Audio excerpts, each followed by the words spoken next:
from West Virginia Public Broadcasting. Support for the Legislature Today is provided by the following. AARP West Virginia, your ally for real possibilities in the Mountain State. Online at aarp.org/WV. West Virginia Higher Education Policy Commission, working to double the degrees produced annually to meet workforce demands and grow West Virginia's economy. Learn more at wvhepc.edu. The W. Page Pitt School of Journalism and Mass Communications at Marshall University, providing hands-on education in advertising, public relations, and journalism across all media platforms.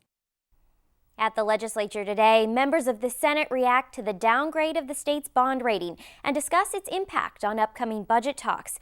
In the House, delegates consider a plan to reorganize the state vehicle fleet, and we dig into the state's education system coming up on the Legislature today.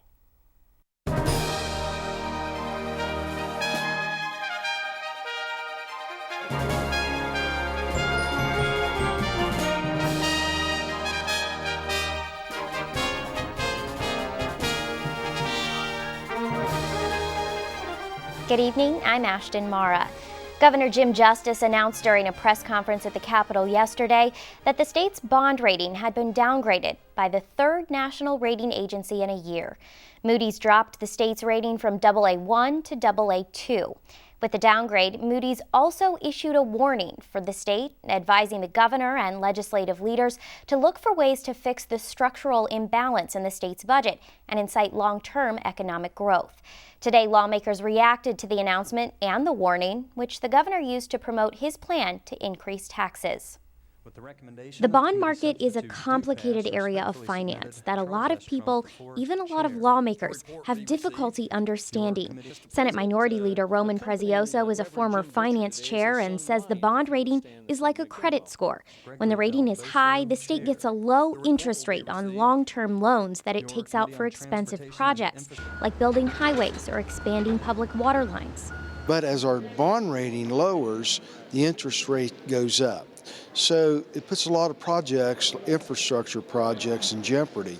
It affects the current budget to a degree, Prezioso says, but it has a larger impact on the future ones. Even after the announcement, though, and the warning by Moody's to find a long-term solution to the state's continually imbalanced budget, Republican legislative leaders are sticking to their guns on cutting government and avoiding tax increases. In a written statement Wednesday, Speaker Armstead said the downgrade reinforces the need for fundamental changes to how government operates, and that the tax and spend policies of the past won't solve the problem. Today, Senate President Mitch Carmichael agreed.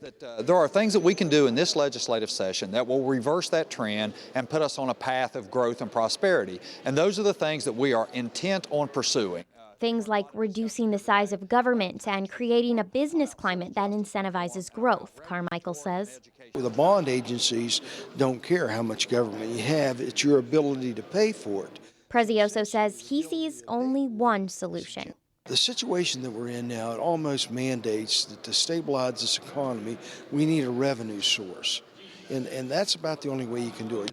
But that's something lawmakers in recent years have been unwilling to do, and not just under Republican control. Democratic Senator Corey Palumbo says the tax and spend policies Speaker Armstead referred to haven't been implemented in his 15 years in the legislature. That's not been the way of the legislature.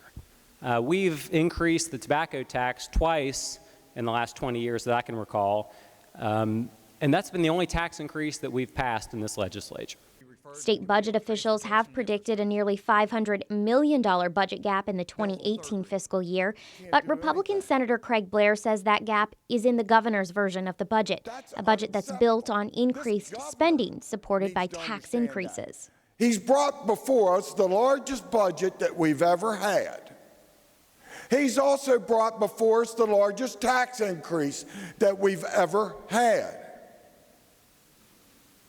And I can tell you right now, my vote is not going to be part of that.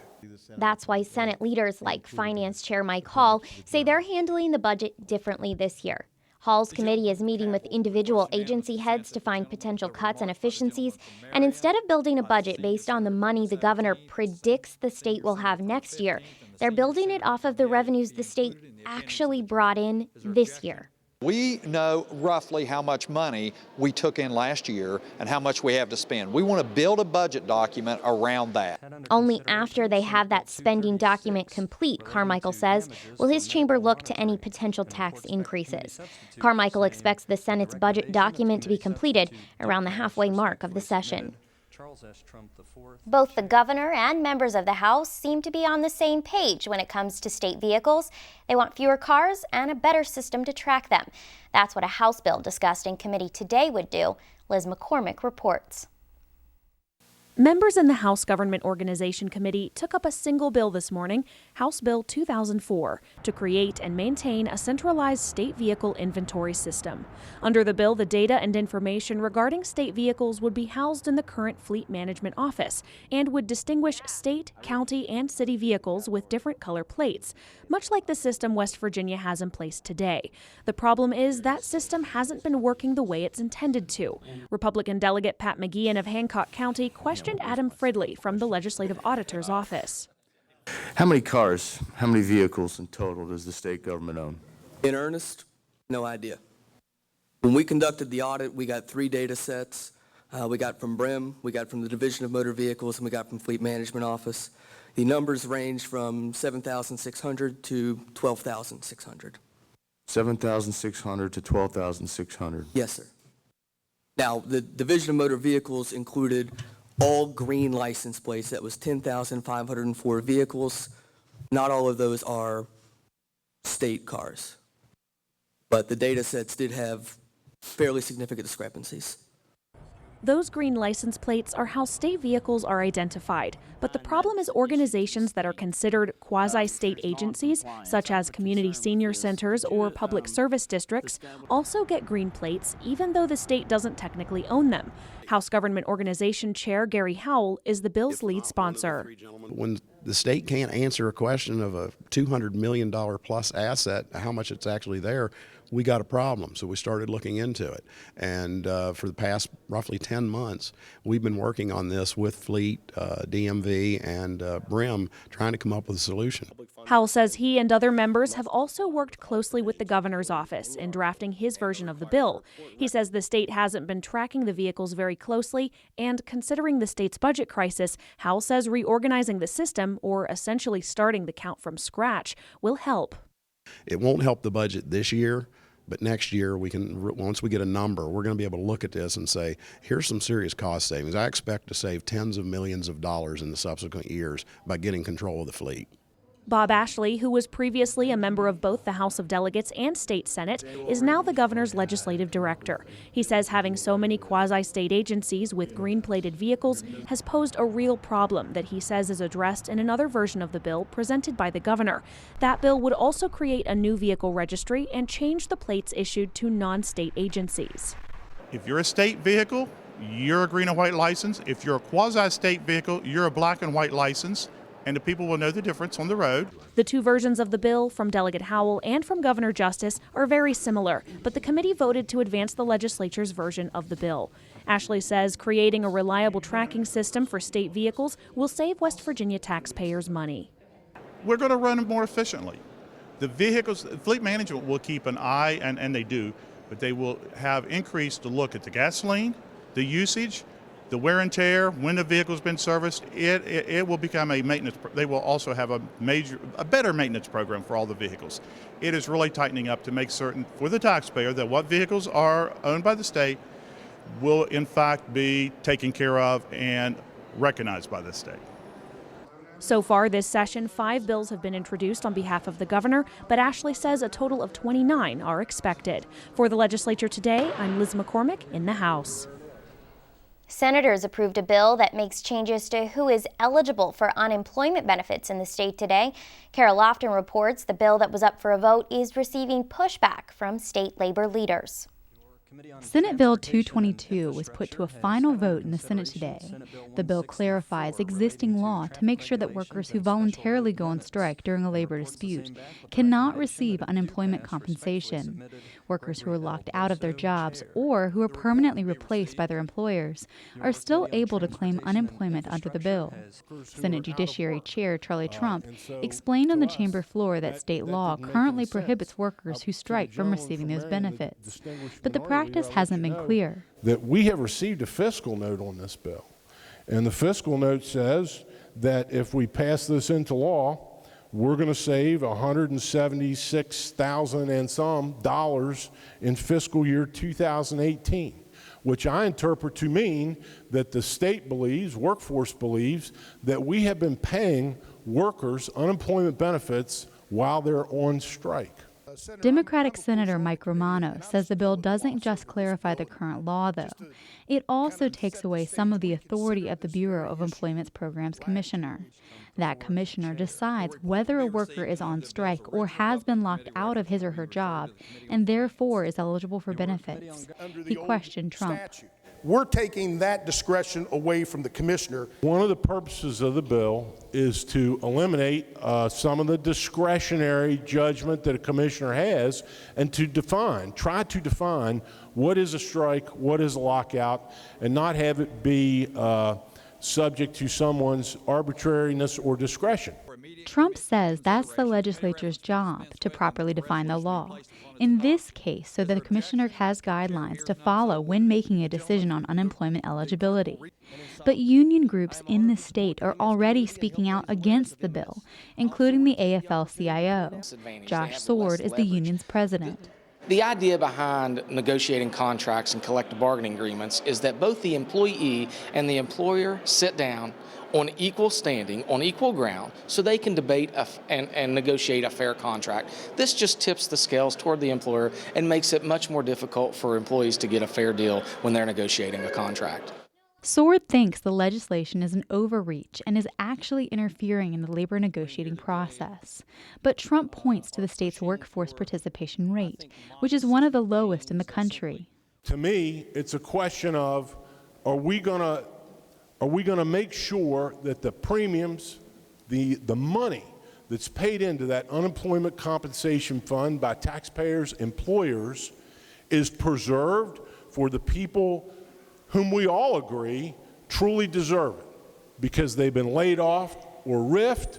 Or are we going to have an administrative judge paying out benefits to people who voluntarily walk off their job and go out and strike and set up a picket line? And I say no.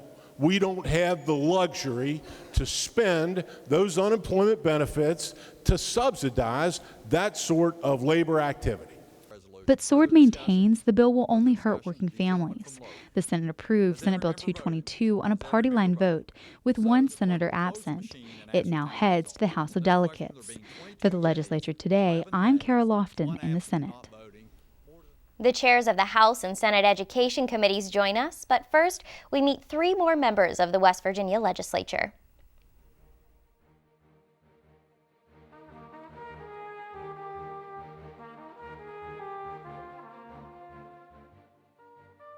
Mitch Carmichael is the president of the West Virginia Senate.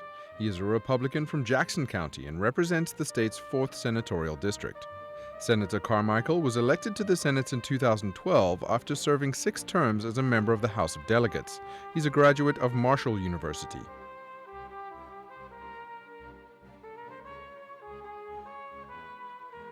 Rick Atkinson is a Republican representing the 11th House of Delegates district. He was appointed to the House of Delegates by former Governor Earl Ray Tomlin in 2015 and won re-election in 2016.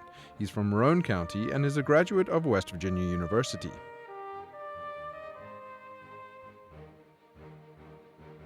Steve Westfall is a Republican from Jackson County. He represents the state's 12th House of Delegates district. Delegate Westfall was first elected to the House in 2012. He serves as the insurance chairman of the Banking and Insurance Committee and is vice chairman of the Committee on Enrolled Bills. Although the budget has been the top priority for lawmakers this session, its implications trickle down into all areas of state government, including education. Joining me to discuss the state's education system are Senator Kenny Mann. He's from Monroe County, and this is his first term in the Senate, and Delegate Paul Espinosa, a Republican from Jefferson County. Gentlemen, thanks so much for being here. Good to be with you. Thank you. Let's start with the budget. There's been some talk at the State House about reducing what's called the state school aid funding formula. Now, the formula itself is very complicated, but it's essentially the amount of money that the state sends to each county per pupil, per student. And there's been some general talk about reducing that funding. It's kind of scaring some people out there in the public. Delegate, let's start with you. Do you think that's possible to see this year, reductions to education money? Well, Ashton, when you're facing a $500 million budget gap, and when you consider that education comprises such a large percentage of our budget, no agency or no entity, including education, I think can be totally off the table. And certainly, we've been looking very closely at how can we help our education institutions, both K through 12 and higher education, be as efficient as possible so that they're using taxpayer dollars wisely. And very much, much of the legislation that we are contemplating, this legislation is really aimed at providing additional flexibility so they can do just that. Senator, should people be worried that their schools are not going to receive enough money? Well, and I would mirror the Delegate Espinosa's words there. I would just say that as of right now, we're looking at all options. Of course, no one wants to see any cuts in any place, education or what have you, but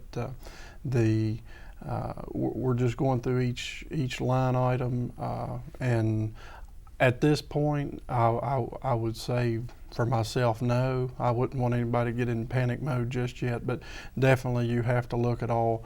I think our goal is right now with education is, like he said, the flexibility. It needs to be there, and at the same time, boost morale across the state.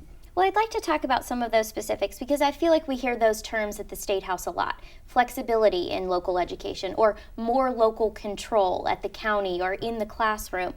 What does that mean exactly? Delegate, how do we do those kinds of things? Well, we took up legislation today, House Bill 2524, that in many respects, is based on that premise of let's provide as much local decision making as we can. House Bill 2524 really deals with how we provide professional development for our educators, and one of the recommendations of the governor's education efficiency audit, Governor Tumlin's education efficiency audit that was commissioned back in 2012, was that our local principals really should be the instructional leader of their schools. They should be collaborating with educators to determine what type of professional development we need. And so House Bill 2524, just one example of how we want as much decision making and as much flexibility to be made at that local level, rather than continue to pursue this top-down approach that many of our educators are frustrated with. Senator, is there any specific legislation that's coming through your committee that does the same thing, allows this flexibility or pushes local control down? Sure. There's several things out there. What we're looking for right now, and just like he said, you were there today and saw on a Senate Bill 242 that was the school calendar bill, and putting it through. It's the little things like that, all the way down to the little things like that, that gives control back to that county, because every county is different, and with tweaking that just a little bit and given what unanimously passed last year from the 180 days back to the minutes, some areas have more snow than others, and so forth. So different things come up. So even down to that flexibility, over to, as we was talking earlier about flexibility and local power with the spending, with say the school buses. Some counties need the school buses right now. Some don't. Well, there's funds out there every year to purchase the school buses, and you know, I think that for the counties that don't need a bus this year, if they could use this funding in another source, you know, give them that flexibility to, you know, within the limits there. So I think that'll help out our systems quite a bit. Yeah, let's talk about that bill just a little bit that was passed in the Senate today, the school calendar bill. It essentially takes out that word separate, 180 separate days, and goes back to just 180 days of instruction. Delegate, that bill is now going to be coming your way, I assume. Do you have any issues with it, or you think it's a good piece of legislation? Well, I haven't actually seen the specific piece of legislation.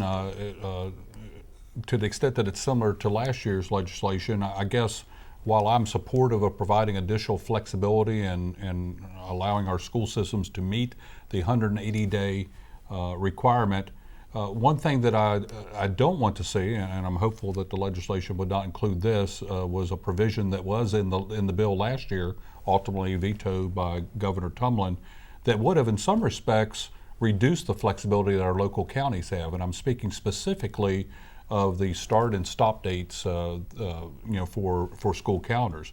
Under Senate Bill 359 that was enacted several years ago, counties have a great deal of flexibility to decide what makes the most sense for their local school districts. If a county wants to start a little earlier to ensure that they're able to complete their first semester by the winter break, they can do that. They could start a little bit earlier in order to have several additional breaks during the first semester. The legislation that was vetoed last year would have restricted counties from when they could start their school year and when they had to complete their calendar. I certainly would not be prepared to support legislation that in any way is going to reduce the flexibility that we've provided counties. But certainly we'll take a good look at that. We do have several pieces of legislation that have been introduced in the House. I believe the governor, from what I understand from talking with his staff, does intend to send us a bill as well. So we'll certainly want to take a look at the governor's ideas and see how we can come to a good piece of legislation that provides flexibility but doesn't overly restrict our counties. Well, one of the governor's ideas is, of course, to give teachers a 2% pay raise this year, and that accounts to about $800 per teacher. It's not much, but he wants it he's got it in his budget proposal. Senator, you also sit on the Finance Committee. Is it possible to make even that small pay raise happen? Well, we're definitely going to take a look at every option at this point. You know, the cause and effect on every single item on this budget is crucial, and absolutely I can tell you there's not a soul in the Capitol, Republican, Democrat, it doesn't matter, that doesn't want to see that happen. Now, and as I've said many times, in this budget situation, that it's not shameful to be poor, it's just inconvenient, and right now that's where we're at. It's inconvenient, and I do believe we're going to get over this hump. And that's why you always see, in such as the calendar bill, putting items in there to give the flexibility and show a morale boost. I said earlier that what we can't afford to pay you at the current time, what we can't afford to pay your worth at the current time, I always do everything in my power to back it up with appreciation. So that's why several of these little issues, little items in our bills are looking for that. So yeah, we're going to look and explore options and see everything we can do to get there. So that's where we're at right now. So. Delegate, we've got less than a minute left, but I'd like to hear your thoughts. You're also a Finance Committee member. Can we get that pay raise through? Well, representing a district in Jefferson County that is surrounded on three sides by Virginia counties, I certainly appreciate the need to try to make our teacher compensation, more competitive. We certainly continue to struggle with not only attracting quality teachers, but then retaining them, with those substantially higher salaries just across the border. I certainly was pleased to support the last teacher pay raise that we did, and also for our school service personnel. I support the governor's proposal to try to make our pay more competitive. Unfortunately, the governor's proposal relies pretty much on significant tax increases, for which I don't see a lot of support in the House or the Senate. So we'll really have to look at that in terms of the overall budget to see if we can identify funding to help us make our pay more competitive. Delegate Espinosa and Senator Mann, chairs of the House and Senate Education Committees, thank you so much. Always a pleasure, Ashley. Thank you for having me. Tomorrow on the Legislature Today, we're joined by the chairs of the House and Senate Judiciary Committees to discuss the legislation their members will consider this session. Senator Charlie Trump and Delegate John Schott join us tomorrow. And remember, you can watch the legislature at work live every day on the West Virginia channel. Tune in at 11 a.m. to watch the House and Senate floor sessions or catch them as they're rebroadcast each evening at 7. That's on the West Virginia channel or streaming live on our website, wvpublic.org. This has been the Legislature Today. I'm Ashton Mara. Thanks for joining us.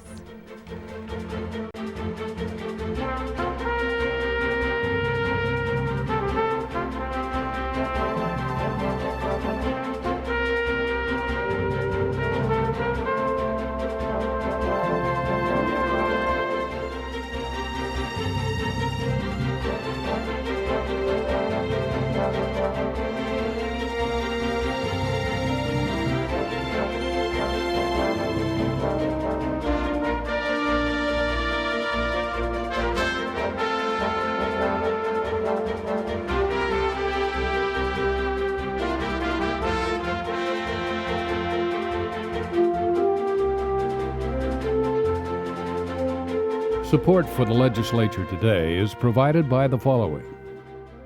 AARP West Virginia, your ally for real possibilities in the Mountain State. Online at aarp.org/WV. West Virginia Higher Education Policy Commission, working to double the degrees produced annually to meet workforce demands and grow West Virginia's economy. Learn more at wvhepc.edu. The W. Page Pitt School of Journalism and Mass Communications at Marshall University, providing hands-on education in advertising, public relations, and journalism across all media platforms. From West Virginia Public Broadcasting.